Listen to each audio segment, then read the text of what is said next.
Nessa semana, o Ilustríssima Conversa recebe a tradutora Rosa Freire da Guiar, organizadora de Correspondência Intelectual, coletânea recém-lançada de cartas de Celso Furtado. Rosa, que foi casada com um economista por mais de 20 anos, até a morte dele em 2004, conta que encontrou cerca de 10 mil cartas em Paris, trocadas durante o exílio de Celso Furtado, e mais 5 mil no Brasil. Dessas, cerca de 300 chegaram ao livro e abrangem 80 interlocutores. Antônio Calado, Darcy Ribeiro, Fernando Henrique Cardoso, Florestan Fernandes e Raul Prebisch são alguns dos personagens que têm destaque no conjunto da correspondência. Nas cartas, Celso Furtado e seus correspondentes discutem os rumos do Brasil e do mundo nos anos da ditadura, debatem temas de pesquisa da economia e das ciências sociais, um laboratório informal de teorias futuras, e falam da dura experiência do exílio. Por tudo isso, Rosa diz que a seleção de cartas compõe uma espécie de romance dessa geração e oferece um novo ângulo para entender a vida e a obra de Celso Furtado. Eu sou Eduardo Sombini e este é o Ilustríssima Conversa. A gente volta já.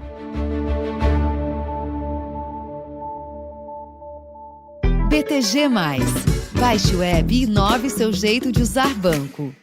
Rosa, eu queria em primeiro lugar agradecer a sua participação e, para a gente começar, você pode explicar o projeto desse livro? Como surgiu a ideia de publicar um volume de cartas do Celso Furtado e como você executou esse trabalho todo? Bem, muito obrigada, Eduardo. Estou muito feliz de estar aqui e poder falar um pouco do livro. É o seguinte, na verdade, ano passado foi centenário de nascimento do Celso, 2020, né? Era centenário de nascimento.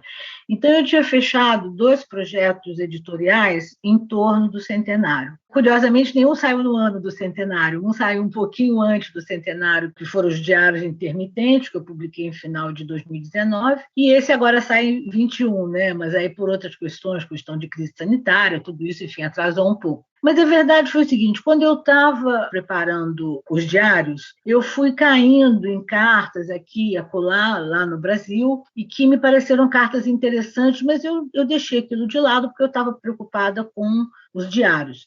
Bem, aí eu voltei para a França, e aqui na França é onde tem, digamos, a maior parte dessas cartas estava aqui, que era a correspondência dos anos de exílio. Evidentemente, foi na época em que Celso, nos anos, né, em que ele foi exilado, que ele mais escreveu e mais recebeu carta, porque estava no exterior, né? E ele passou fora 21 anos, quer dizer, ele chegou em 64, ele sai do Brasil semanas depois do golpe militar, ele vai primeiro para o Chile, passa uns 3 meses no Chile, depois ele vai para os Estados Unidos, passa um ano letivo de 64 a 65 na Universidade de Yale, e depois ele vem para a França.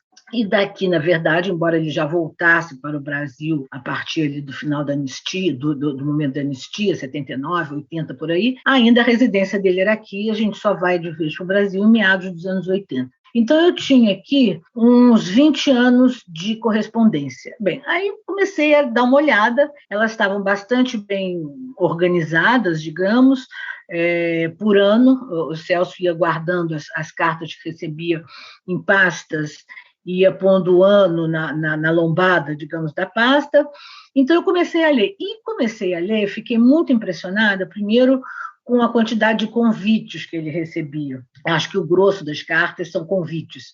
Os mais incríveis, eu posso conversar daqui a pouco com você sobre eles, mas, ao mesmo tempo, eu fui descobrindo cartas em que havia uma espécie de uma troca, quer dizer, a troca ainda eu não tinha feito ainda. Eu estava só vendo as cartas que ele recebia, que falava dos problemas da época, dos problemas do Brasil, da América Latina, do golpe militar,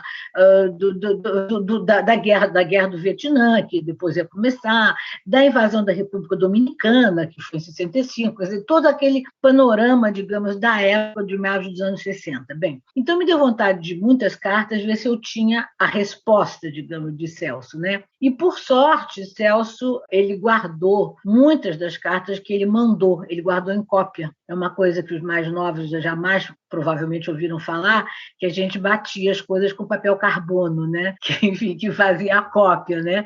Então, ele guardou muitas cartas que ele escreveu, ele guardou a cópia. Mais ou menos a proporção, ele recebia umas 400, 500 cartas por ano, e das que ele guardava, das que ele guardou, não chegava a umas 80, 100 cartas. Quer dizer, eu tinha muito mais cartas recebidas do que cartas enviadas por ele. Mas dava para fazer a correspondência. Foi muito trabalhoso, descobri uma carta que o Celso recebia, digamos, no mês de fevereiro, do Hélio Jaguaribe, por exemplo. Às vezes ele só ia responder 5, 6 meses depois, mas eu conseguia encontrar depois, enfim.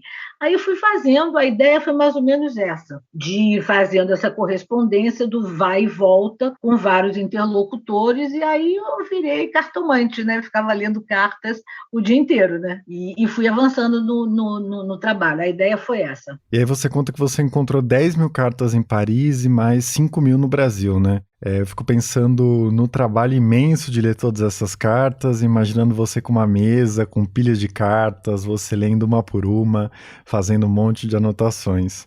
Como você organizou isso tudo e escolheu o que entrou no livro? Que critérios você usou? Bem, primeiro deixa eu te dizer, foi isso mesmo, quer dizer, eu estava aqui cercada de cartas, entendeu? É uma casa pequena, a mesa de jantar também é pequena. O mais difícil, vou te dizer, no início, foi perceber onde havia diálogo. Quer dizer, Celso recebeu uma carta, eu não sabia se ele tinha respondido essa carta, não sabia se ele tinha respondido no mesmo ano. Quer dizer, tem uma coisa curiosa, a gente esquece, porque hoje em dia é tudo muito instantâneo, a gente responde e-mail, quem ainda usa e-mail, com 48 horas no máximo responde, a gente responde o WhatsApp mais rápido ainda, mas às vezes ele recebia, as cartas custavam um pouco para chegar, ele às vezes ia viajar, tinha outros compromissos, e é normal você pegar uma carta de Celso que ele diz assim, digamos que a carta seja de junho, ele diz, estou respondendo a sua carta de janeiro, quer dizer, só vai responder 4, 5 meses depois. Então aí se torna difícil você saber, quando você pega uma carta interessante, se houve resposta dele, se não houve, se foi naquele ano ou se não foi, e onde é que está a pasta do ano seguinte, enfim, bom, isso foi o que deu mais trabalho. Eu fui mais ou menos selecionando, foi um pouco, como é que eu posso dizer? Foi um pouco assim na intuição, no início, a primeira seleção a inicial, digamos, foi um pouco pelos correspondentes, quer dizer, eu peguei correspondentes ligados à economia, peguei correspondentes que na época eram personalidades importantes, que batalharam muito em favor da democracia, por exemplo, o Lord Bertrand Russell e outros, enfim. Depois fui pegando assim pelos correspondentes. Depois eu fui vendo que não necessariamente devia ser só esse o critério. O critério devia ser, que eu fui mais ou menos pensando na hora, onde realmente havia um intercâmbio intelectual entre eles, quer dizer, onde eles discutiam. O Celso, por exemplo, assim que ele veio para cá, ele ficou com vários amigos no Brasil que escreviam para ele sobre o que estava acontecendo no Brasil. Então, tem cartas, por exemplo, do sociólogo Hélio Jaguaribe, de outro sociólogo muito amigo dele, que é o Luciano Martins. Essas cartas, que são de pessoas que ficaram no Brasil, do Antônio Calado, do romancista Antônio Calado, e que eles vão contando para Celso o que está acontecendo no Brasil. Quer dizer, os primeiros anos, os primeiros meses, os primeiros anos do governo militar, depois vem depois, em 68, vem o AI-5, enfim, aí você percebe, é muito bonito isso, você vai meio que, como é que eu posso dizer, você vai acompanhando a história do Brasil por cartas de pessoas que mais ou menos pensavam em alguns pontos parecidos, mas também cada um tem o seu ponto de vista, e tem o ponto de vista do sociólogo, por exemplo, é muito curioso, tanto do Hélio Jaguaribe quanto do Luciano Martins, tem umas cartas que eu publico que parecem os ensaios sociológicos, são belezas de carta, até porque se escrevia muito, né? Eu tenho cartas, por exemplo, de correspondentes que são de 3, 4 páginas, o que hoje é mais difícil, você mandar, sei lá, digamos, uma mensagem para alguém que se fosse o equivalente a 3, 4 páginas, né? A escrita era muito mais sofisticada, né? Hoje é tudo muito imediato. Isso é uma das primeiras coisas que salta aos olhos quando você lê o livro, né? Que tinha um trabalho, uma dedicação em responder as cartas. Tem, exatamente. Quer dizer, isso para mim foi o que mais interessou. Quer dizer, o que mais me interessou, na medida que eu fui casando, eu fui entendendo quando o Celso respondia, quando respondesse, aparentemente ele via a carta original que ele estava respondendo. Porque tem sempre no início das cartas assim, respondendo a sua carta do dia 2 de fevereiro de 67, quer dizer, ele responde a uma carta específica, não é assim um assunto genérico. Isso que, a meu ver, é interessante, que você tem o vai e volta. Você tem um ping-pong, digamos, né? A bolinha vai, a bolinha vem. Você tem esse ping-pong que é muito interessante. Isso é um lado. Tem uma outra coisa que eu acho que é uma originalidade desse livro. Normalmente, os livros de correspondência são entre dois interlocutores, né? Você tem, no Brasil, você tem o Mário de Andrade, por exemplo, que se correspondeu com muita gente, tem o cartas de Mário de Andrade e fulano, Mário de Andrade e Beltrano, você tem as cartas do Manuel Bandeira com o Gilberto Freire, enfim. Este livro, na verdade, são várias pessoas que meio que conversam, como se eles estivessem assim numa mesa conversando. Tem momentos em que o entrosamento intelectual entre eles é tão grande que você tem a impressão que eles estão, você olha assim, tem 5, 6 pessoas conversando numa mesa. Claro que não é. Na verdade, é um a um, mas as ideias são muito parecidas. Isso eu digo num dado momento, né? Num dado momento, especificamente sobre o Brasil e América Latina. Então, há, de fato, um diálogo. Você sente o diálogo, você sente que Celso responde especificamente a pontos bem específicos da correspondência que chegou. Ele responde dizendo quanto ao que você diz sobre não sei o quê, e aí, entendeu? Responde. Então, isso é muito interessante. Eu acho que é uma característica única desse livro. Eu não conheço no Brasil assim correspondência entre vários interlocutores conversando entre si. A gente volta já. Conheça o BTG+, o banco completo para pessoas exigentes, que une a solidez do BTG Pactual, o maior banco de investimentos da América Latina, e a praticidade de um banco digital. BTG+, inove o seu jeito de usar banco. Baixe o app. E agora um pouquinho antes, né, você falou que você virou cartomante, que você descobriu um prazer em ler essas cartas todas. Eu fiquei com a mesma impressão lendo o livro. Quando eu soube que ele ia sair, eu logo percebi a importância como registro histórico, mas eu não imaginava que a leitura ia ser tão prazerosa, sabe? Eu imaginei que a correspondência ia ser um pouco mais árida. E no fim das contas, eu li as 400 páginas em um dia só, eu não conseguia parar de ler. Então tem essa questão, né, que além de capturar a sua atenção, as cartas têm uns trechos que são emocionantes, né? Por exemplo, o Celso escrevendo ao Chico de Oliveira, professor da USP que morreu há pouco tempo, que conhecê-lo foi um prêmio concedido pelo destino. Tem uns trechos bem sensíveis. Ou então aquela troca com Antônio Calado sobre os significados da velhice, né? Você pode falar um pouco mais sobre isso? Você acha que uma coletânea de correspondências pode ter uma dimensão literária? As cartas, de modo geral, são muito bem escritas. Essa geração que aparece no livro, eles todos escrevem muito bem. Eu não peguei nenhuma carta, digamos assim, mal elaborada, mal escrita. Então, isso já dá uma certa, como é que eu posso dizer, uma certa característica também desse livro, né? Hoje a gente escreve talvez com menos cuidado, né? Não tem tanto esmero, mas você sente ali que eles escrevem realmente muito corretamente, o raciocínio é muito claro. Todos eles ali ou são professores, ou são jornalistas, ou são políticos, ou são escritores, romancistas. Quer dizer, então você tem também um nível, um nível de interlocutores, é um nível muito alto. Você tem economistas muito famosos no mundo inteiro, você tem o Fernando Rodelli, tem o Albert Hirschman, tem gente ali de muito alto nível, digamos, com quem Celso se correspondia. Então isso já dá, eu acho, uma dimensão literária, porque Celso, eu acho que ele escrevia muito bem. E nos diários, curiosamente, ele está escrevendo que, evidentemente, não é para ser publicado, ele não imaginou que aquilo fosse para ser publicado, mas nas cartas, não. As cartas, ele manda a carta para alguém que sabe que vai ser lida, pelo menos por outra pessoa. Agora, no conjunto, é engraçado, eu fiquei com a sensação de que, quando eu agora reli, porque eu fiz esse livro, tinha mandado esse livro para a editora, para a Companhia das Letras, em março do ano passado, de 2020, quando exatamente, por coincidência, foi no dia seguinte que começou o confinamento mais estrito que a França teve aqui, foi dia 17 de março. Por coincidência, o confinamento tinha começado dia 16 de março. Bom, eu sabia que ia atrasar o livro, não peguei mais dele. Agora, quando foi publicado, eu peguei as provas finais, o PDF final, para dar uma olhada, enfim. E aí eu tive uma visão diferente, porque eu li quase um ano depois, né? Então, me deu uma sensação de que é uma espécie de um romance de uma geração, esse livro. Quer dizer, tem gente mais moça do que Celso, tem gente mais velha do que ele, mas é mais ou menos aquela geração que, a partir dos anos 50, meados dos anos 50, no caso de Celso vai até ele falecer, até 2004, digamos, durante meio século, uns mais jovens, outros menos jovens, mas mais ou menos é uma geração de políticos, intelectuais e artistas e escritores, que eles pensaram o país, eles pensavam os problemas da realidade onde viviam, eles refletiam muito, todos eles você sente um pouco essa coisa da... Eles falam de problemas pessoais? Falam, não há dúvida, mas pouco. Curiosamente, não é... E daí as cartas do Calado serem tão bonitas com essa coisa que você chamou a atenção. É bonito mesmo, é uma correspondência deles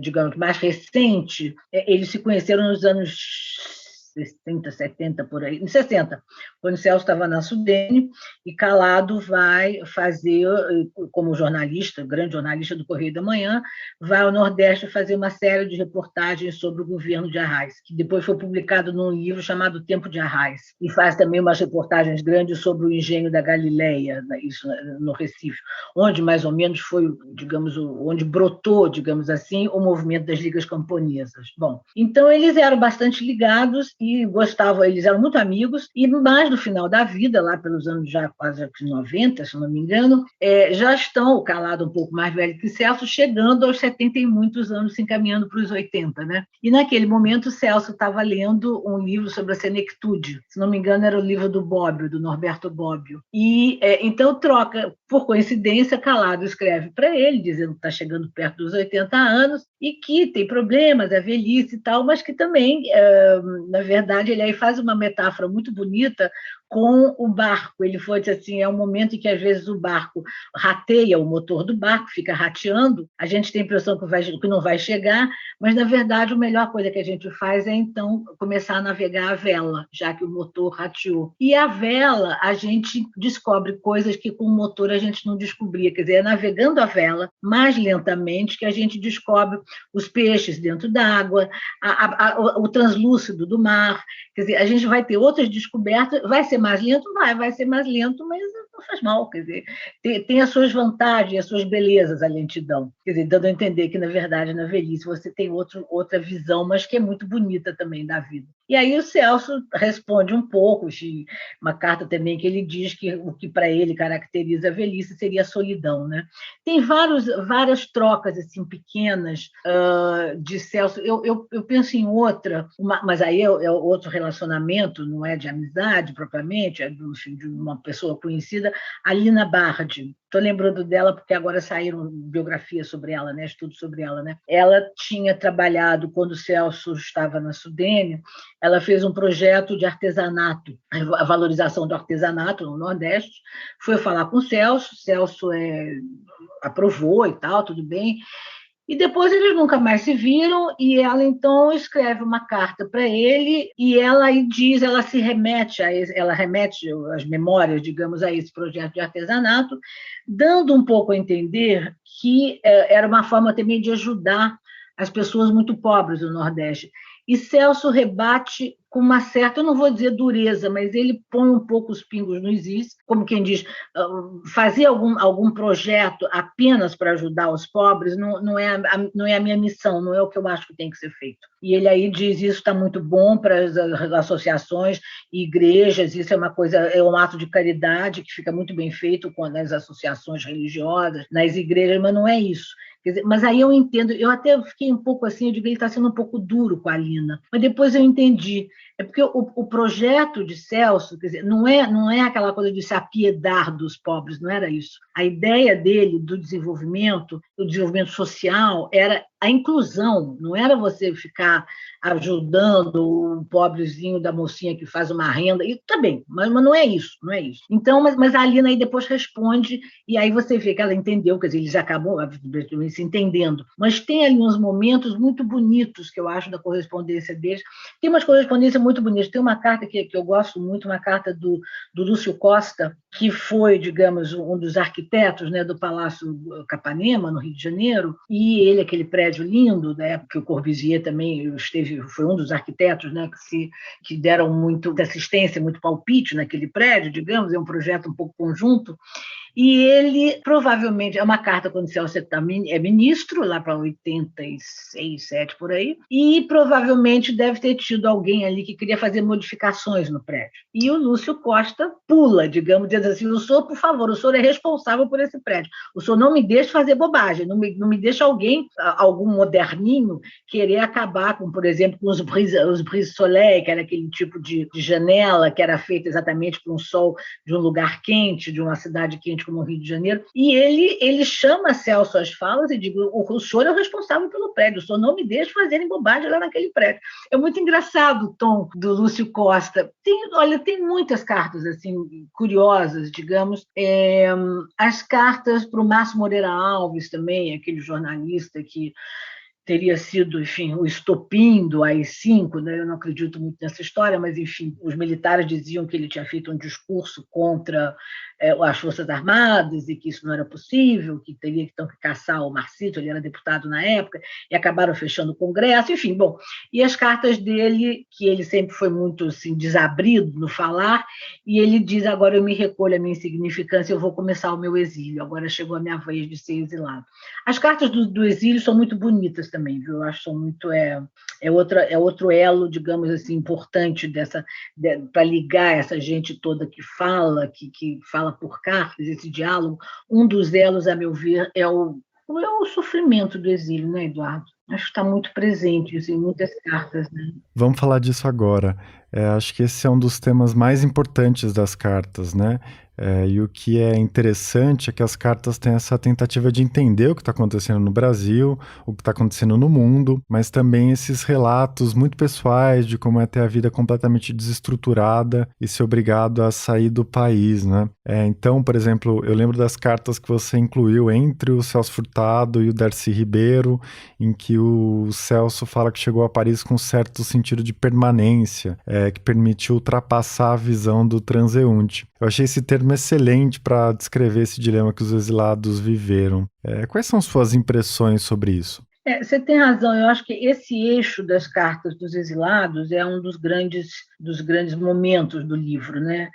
Na verdade, ali o livro pega mais ou menos as 3 levas, né, de exilados. Tem, digamos, os exilados de 64, entre eles Celso, evidentemente, e, como você falou, Darcy Ribeiro, que vai primeiro para o Uruguai, depois sai por outros países da América Latina. Tem o Thiago de Mello, poeta, que está no Chile, no momento do golpe. Tem outros intelectuais que estavam no Chile, não eram provavelmente exilados, mas estavam lá no momento do golpe, e lá ficam, que é Fernando Henrique Cardoso, Francisco Verfort, enfim, tem o Álvaro Vieira Pinto, que é das cartas que mais tocantes para mim, era um filósofo ligado ao ISEB, ele vai para a Iugoslávia, na época ainda era Iugoslávia, e ele é asilado, ele pede asilo à Iugoslávia, fica lá com um bom hotel, evidentemente, o Marechal Tito dá todas enfim, tudo que pode para ele fica bem hospedado e tal.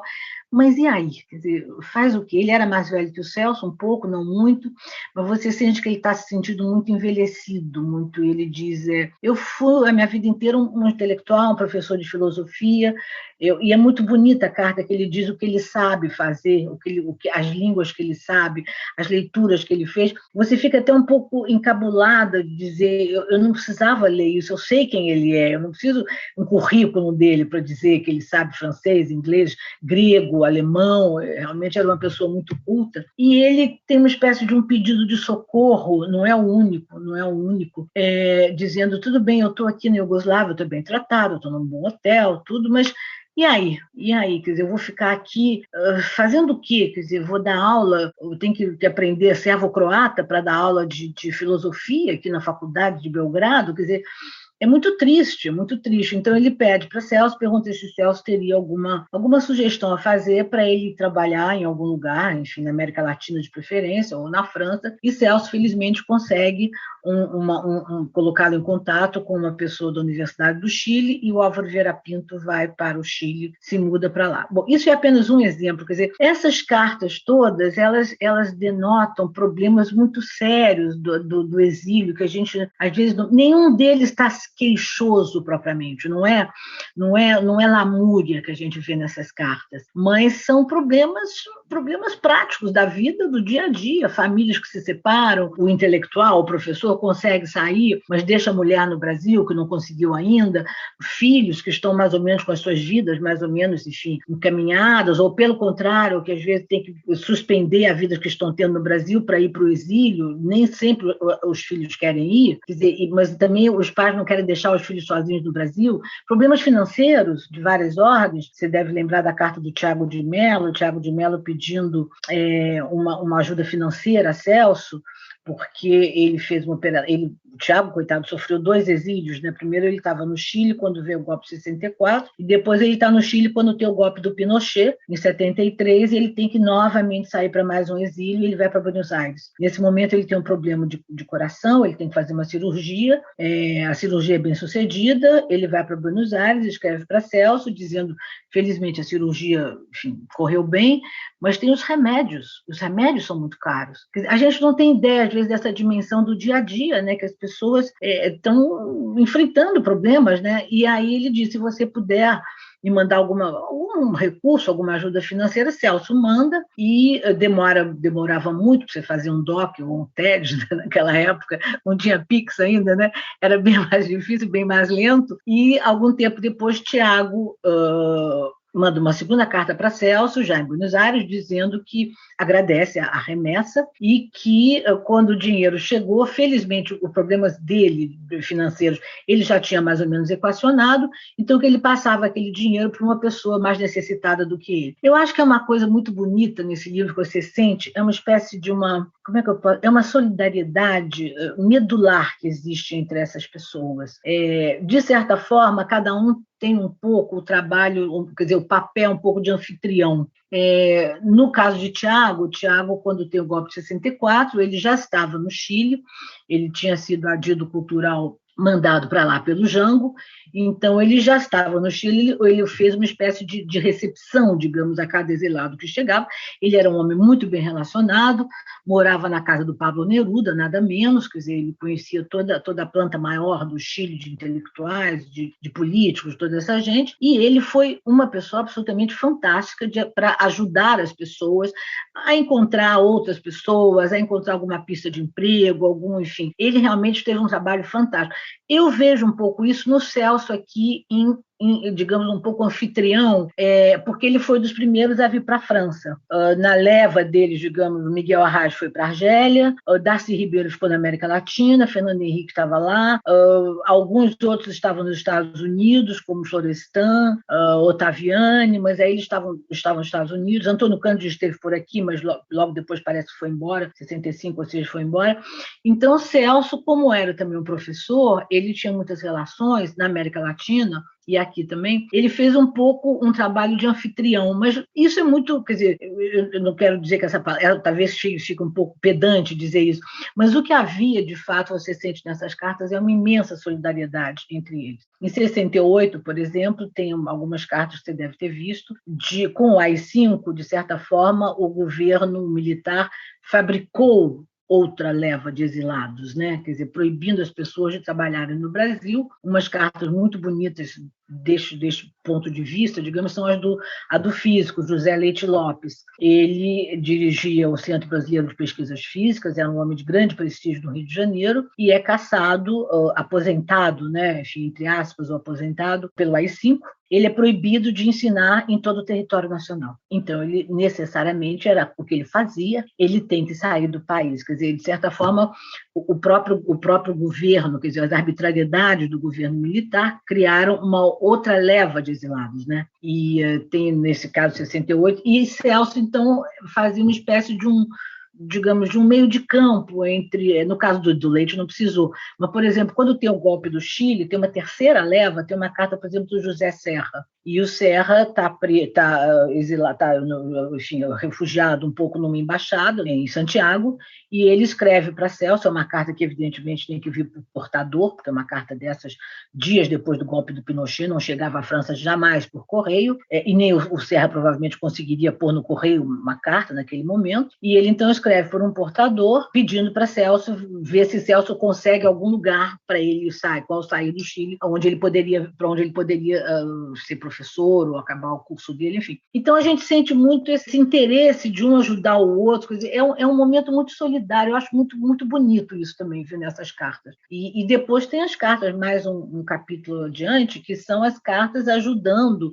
também Celso a enfrentar os problemas, as mesquinharias que o governo brasileiro militar criava contra os exilados, né? É outro capítulo, né, digamos, né? Eu ia te perguntar isso, porque eu fiquei bem impressionado, né? Porque é difícil imaginar que um ex-ministro, um intelectual consagrado como ele era, precisasse pedir autorização para o consulado brasileiro na França para poder viajar. E várias vezes ele teve esses pedidos negados, né? Que impediu ele de participar de conferências, de missões internacionais. Você pode explicar essa situação absurda que ele enfrentou no exílio? Esse foi um dos capítulos que eu fiz com muito afinco, porque eu acho que era muito importante dizer as coisas que aconteceram. Eu, evidentemente, eu não disse muito, nem tudo, mas eu precisava, evidentemente, de documentos para provar essas perseguições, essas mesquinharias. Por sorte, eu achei. Eu sabia, mais ou menos, quer dizer, Celso conversava muito sobre, a gente conversava muito sobre a vida dele, desses detalhes, enfim, dos anos mais. Quando eu conheci Celso, já era quase que no final do exílio dele, né? Nós nos conhecemos em Paris, no final de 78, em 79, já tinha se passado mais de 10 anos da cassação dele, ainda mais uns anos. Mas, na verdade, a perseguição a ele começou já nos Estados Unidos, quer dizer, ele não tinha ido para nenhum país comunista, digamos assim, ele tinha ido para os Estados Unidos, para a capital do Império, não capital, mas enfim, para a sede do Império, ele estava em Yale, e na verdade ali, o primeiro ano letivo, quando foi preciso renovar, que a universidade ia renovar mais um ano, houve já ali pressões do governo brasileiro para não se renovar o contrato com o Celso. Foi essa, aliás, uma das razões que fez com que ele viesse, então, para a França. E também, deixa eu estar, que teve também um convite daqui da França para ele vir. Bom, então ele veio para cá. Depois, a partir daí, começam, sim, as pequenas e grandes, enfim, maiores e menores, mesquinharias.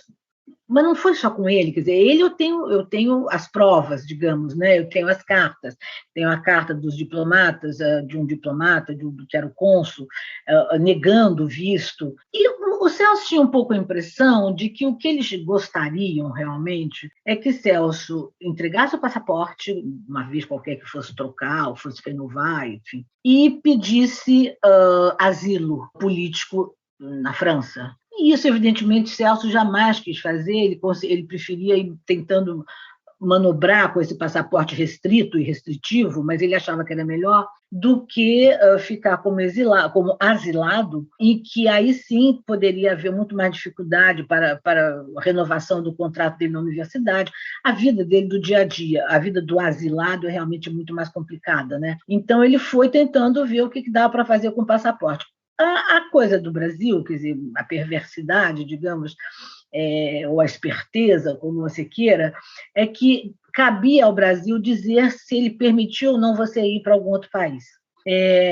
Claro que ele podia dizer diplomaticamente não, mas nós estamos dizendo isso porque se nós não soubermos em que país você está, nós não podemos garantir nenhuma cobertura diplomática se houver algum pepino. Jamais eles garantiriam no caso dos exilados, mas enfim. Então o Celso tinha que ir de férias, sei lá, tomar sol na Espanha e na Costa Brava, tinha que pedir autorização ao consulado se ele podia estender, chamava extensão de passaporte. Se o consulado se dignava a estender o passaporte dele para ir passar férias na Espanha. E isso, a cada vez que ele tinha que fazer uma viagem, ele tinha que fazer esse pedido de extensão de passaporte.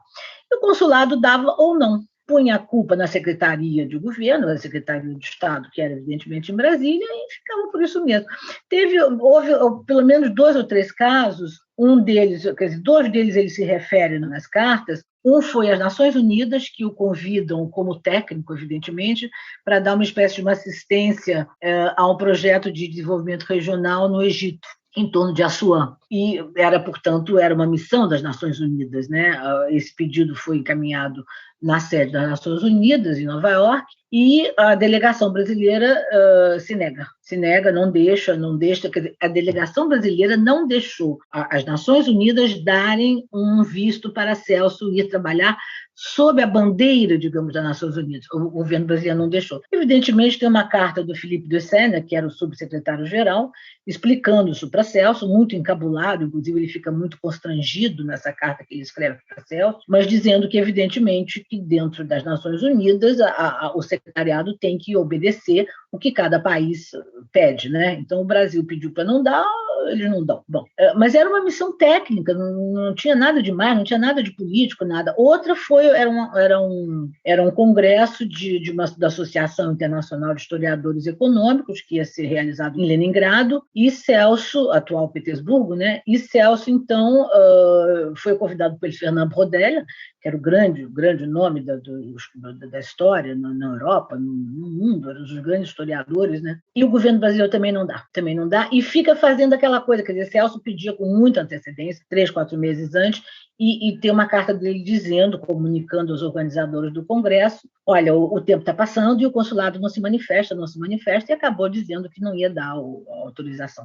Quer dizer, digamos que fosse porque eles achassem que ia para um país do leste, enfim, qualquer desculpa era boa para não dar. Agora, não era só Celso, quer dizer, eu conhecia aqui vários exilados, os filhos nasciam, os consulados se negavam a dar atestado de certidão de nascimento das crianças, quer dizer, então era esse tipo de perseguição mesquinha mesmo, quer dizer, entendeu? Que não foi só Celso que sofreu, o Darcy Ribeiro, as cartas de Darcy mostram como na América Latina ele foi passando de país em país, como também ele sofreu esse tipo de perseguição barata, entendeu? Eu acho muito feio isso, você quer saber, mas, de qualquer maneira, eu tinha, felizmente, essas cartas para provar o que o Celso dizia, que ele já tinha um pouco se referido a isso no livro de memórias, mas agora eu publico as cartas e também as interferências, porque houve também o outro lado, quer dizer, vários intelectuais franceses que intervinham e pediam por Celso, e o consulado, teve um que diz, inclusive, que era um homem de muito prestígio na França, o Beuve-Méry, que era, enfim, fundador do Le Monde, nada menos, que era bastante ligado a Celso, e que comenta esse fato com o embaixador, e o embaixador acaba convidando para ir, enfim, encontrar com ele e tal, mas tem outros que o embaixador nem responde. A carta do Fernand Braudel para o embaixador, explicando e tal, não tem nem resposta. Quer dizer, é feio, né? Com certeza. E você acha que dá para pensar em algum paralelo desse cerceamento que o Celso Furtado sofreu no exílio com o momento atual do Brasil? Eu sei que são contextos históricos completamente diferentes, né? Mas você vê algum dado que se repete? Eduardo, o que eu acho que dá para pensar é que já houve casos, né? Nós conhecemos casos de pessoas que sofreram perseguições absolutamente apenas pelo que pensam, quer dizer, ninguém está fazendo guerrilha, ninguém está fazendo luta armada, ninguém está fazendo nada, quer dizer, apenas pelo fato de pensarem diferente. Eu estou assim, com 2 pessoas que andaram por aqui, agora eu nem sei onde eles estão, um é aquela moça, a Márcia Tiburi, o Jean Willis, enfim, e outras pessoas que preferem, então, sair do país. Agora, você sair do seu país porque você está pensando diferente do governo, quer dizer, isso mostra que a democracia brasileira está sendo pisoteada, né, para dizer o mínimo. E isso é um perigo. Quer dizer, não à toa, eu acho que tem trechos nesse livro, sobretudo algumas cartas que ele troca com Chico de Oliveira, como você lembrou, com Fernando Henrique Cardoso também, em que eles falam muito disso, quer dizer, de você ser perseguido exclusivamente por pensar diferente. E eu não tenho muita dúvida de que, pelo menos o exílio de 64, e também certamente o de 68, foi muito motivado porque eles queriam, no fundo, deixar fora do tabuleiro pessoas que pensavam o país, que pensaram diferentemente do pensamento da vulgata militar, digamos, e que, no caso de Celso, mais do que pensar, ele foi homem de ação pelo Brasil, quer dizer, o que ele fez como ministro de planejamento foi até pouco tempo, mas como à frente da Sudene, os anos que ele esteve no Nordeste, foi ali para implantar um projeto de reformas para tirar o Nordeste da posição da região mais pobre do Brasil e talvez da América Latina. Então, ali era, quer dizer, era um projeto de reforma, não tinha nada de... Ninguém estava pensando em luta armada, ninguém estava pensando... Mas ainda assim, num dado momento, o governo militar não aceita. E isso dá um certo medo que possa se repetir, né? Isso não pode se repetir, Eduardo, isso não pode, não é possível que isso vá se repetir algum dia. Quer dizer, em alguns momentos dessas cartas, quando eu reli agora para a edição, enfim, para ir para a gráfica, o livro, de fato tem uns momentos ali que dá até uma espécie de um calafrio. Se diz, isso não pode se repetir, isso não é possível que nesse momento da vida você não possa pensar diferente, você não possa agir em favor do país de uma forma distinta do que está sendo feito pelo atual governo. Então isso é muito preocupante, eu acho, né? Porque a democracia está um pouco cambaleante, né? Esperemos que seja uma fase, enfim, que é isso. Bom, e tem uns trechos do livro, né? Tem alguns de análise de conjuntura, que obviamente envelhecem, como é de se esperar, mas tem alguns trechos das cartas, algumas frases, poderiam ter sido escritas ontem, na semana passada, no ano passado. Tem alguma coisa que você viu dessa correspondência que te chamou a atenção nesse sentido? Alguma coisa que você falou, isso continua absolutamente atual? Olha, eu acho que tem várias coisas, quer dizer, tem uma coisa que eu acho muito bonito quando eles falam. Quando o Celso vai para os Estados Unidos, ele tinha um pouco em mente a ideia de de escrever um livro sobre os Estados Unidos. Quer dizer, ele achava que, sem você entender, digamos, o modo de agir e pensar dos Estados Unidos, você não entenderia a tamanha e imensa influência que ele tinha, e não só influência, digamos, intelectual, mas influência de agir, de cortar os caminhos, digamos, do Brasil e de outros países, e não à toa os Estados Unidos estiveram um pouco mais, um pouco menos, implicados em todos os golpes de militares que houve no Brasil nos anos 60 e 70. O brasileiro foi o primeiro, né, inaugurou, digamos, uma triste série, mas depois você vê que em 73, se não me engano, já vem o do Uruguai, em 76 veio da Argentina, depois em 73 também o do Chile, enfim. Então, a ideia de Celso era um pouco essa. E aí tem umas cartas que eu acho muito interessantes, que ele fala com outros correspondentes latino-americanos, e também tem também para os brasileiros, tem, se não me engano, para o Francisco Verfort, tem também para Fernando Henrique Cardoso, que ele diz o seguinte, ele foi disse, olha, nós temos que pensar a nossa realidade, nós temos que pensar o que nós queremos, porque, do contrário, eles é que vão pensar e eles vão impor o pensamento deles a nós. E, evidentemente, e não à toa, é uma coisa curiosa, Celso dizer isso, 65, 6, não à toa, naquele momento, ele alerta, de certa forma, para dizer, eu estou aqui em Yale este ano, estou tendo muito contato com americanos, e tem muita gente interessada no Brasil, em estudar o Brasil, e não à toa, uns 2, 3 anos, naquele momento começa a vir uma geração de latino-americanistas e de brasilianistas, né? Ela mais ou menos nasce ali naquele momento, e tem muita gente boa, não é isso, não é disso que se trata. No caso de Celso, se tratava de, tudo bem, eles podem vir, mas a visão deles será necessariamente diferente da nossa. Então, tem uma coisa que eu acho que a gente poderia talvez voltar, digamos assim, de certa forma, é a ideia de que nós temos que nos pensar, quer dizer, nós temos que saber o que nós queremos e não, quer dizer, não é para você afastar o pensamento dos outros, não, mas que nós pensemos, quer dizer, nós próprios pensando nós mesmos, né, digamos assim. Isso é uma coisa muito, muito, muito corrente no pensamento de Celso. Tem também um lado mais triste disso, que me fez pensar muito nessa coisa que eu falei para você, que eu acho que a democracia está um pouco, às vezes, cambaleando aqui e acolá, um pouco sendo pisoteada, é quando ele fala sobre o intelectual. E, de fato, esperemos que a gente não chegue lá de novo, mas tem umas cartas dele, eu posso, se você quiser, eu cito aqui 2 pedacinhos que eu acho interessante. Tem um que ele escreve para o Fernando Henrique. Fernando Henrique está no Chile, Celso está na França. Ele faz uma espécie de como é que eu posso dizer, um balanço, né, dos acontecimentos mais recentes. A carta é lá para 67, 6 por aí, teria que ver a data exata, e ele diz o seguinte, é bastante pessimista esse trechinho, mas enfim, ele diz o seguinte: vejo que o horizonte se fecha diante de nós e que as possibilidades de atuarmos como intelectuais se reduzem de maneira angustiante. Em épocas como esta, a vida do intelectual torna-se algo extremamente difícil. Sabemos que é muito pouco que ele pode fazer, mas também que este pouco pode ser o fundamental. Isso eu acho que é uma coisa que a gente tem que pensar também agora, que às vezes é tanta notícia ruim vindo para todo quanto é lado, que a gente às vezes tem uma espécie de dizer eu desisto, mas não pode desistir. Aí tem uma outra carta dele, que ele continuando um pouco sobre esse balanço, né, de meados dos anos 60, em que ele continua dizendo: é um trabalho para longo prazo, uma nova consciência se formará no país, novas lideranças surgirão com o amadurecimento da situação atual. Nós, os intelectuais, temos que contribuir para que se forme essa consciência e temos que preparar as armas que serão utilizadas pelos novos líderes que vierem. As coisas podem andar mais rápido do que seria de imaginar, com base no que nos ensina a história, mas também pode ser que não, e devemos estar preparados para as duas hipóteses.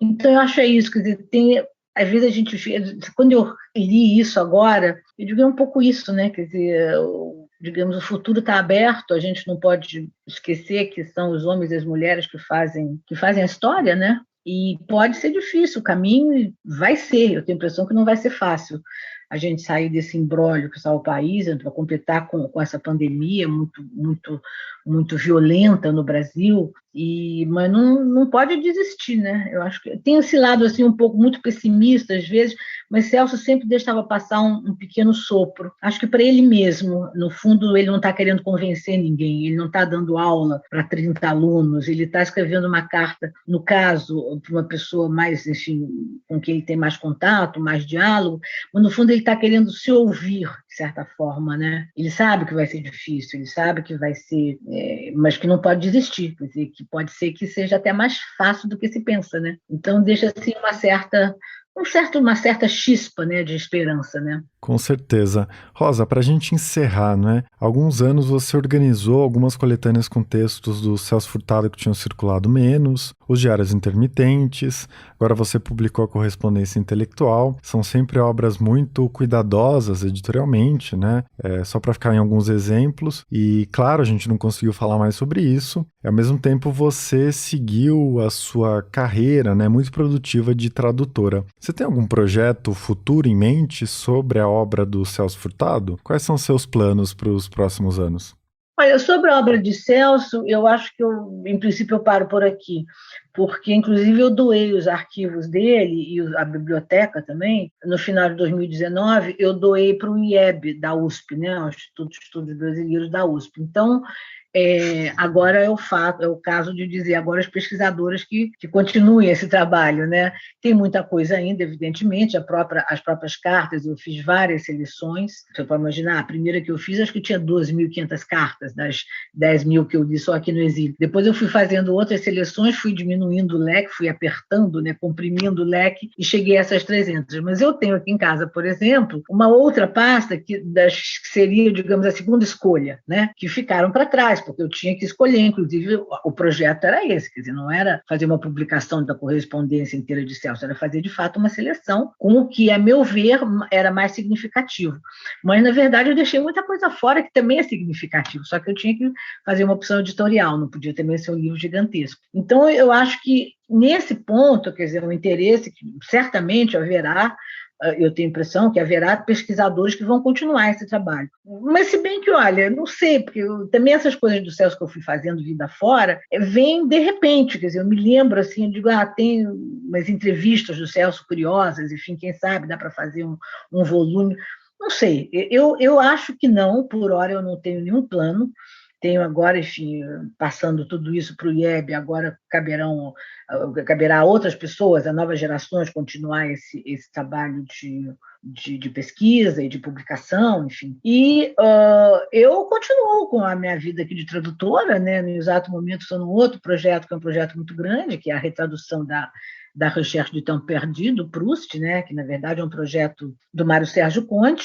para o qual ele me convidou. Então, nós estamos levando o projeto, ele e eu. É muito trabalhoso, é muito prazeroso, mas é muito trabalhoso e é muito lento também, vai avançando lentamente, porque é muito difícil, enfim, Proust é muito difícil e é uma responsabilidade muito grande também. Então, estou com esse projeto e alguns outros projetos, talvez faça alguma coisa. Outro dia eu caí aqui numa pasta aqui em casa, que eu nem sabia que estava aqui, onde eu descobri várias entrevistas que eu, nos meus anos de jornal, né, aqui na França, com escritores. Entrevistei pelo menos uns 20, 25 entre escritores de ficção e alguns, talvez alguns cientistas sociais, alguns historiadores, que talvez me interesse ver o que vai dar isso. Eu preciso fazer uma leitura mais meticulosa e ver o que pode dar. O que eu li me interessou muito. Quer dizer, eu li por alto as entrevistas que eu fiz com Jorge Simenon, com o Roland Garros, com Cortázar, enfim, com o Ionesco, enfim, uma série com o próprio Brodella.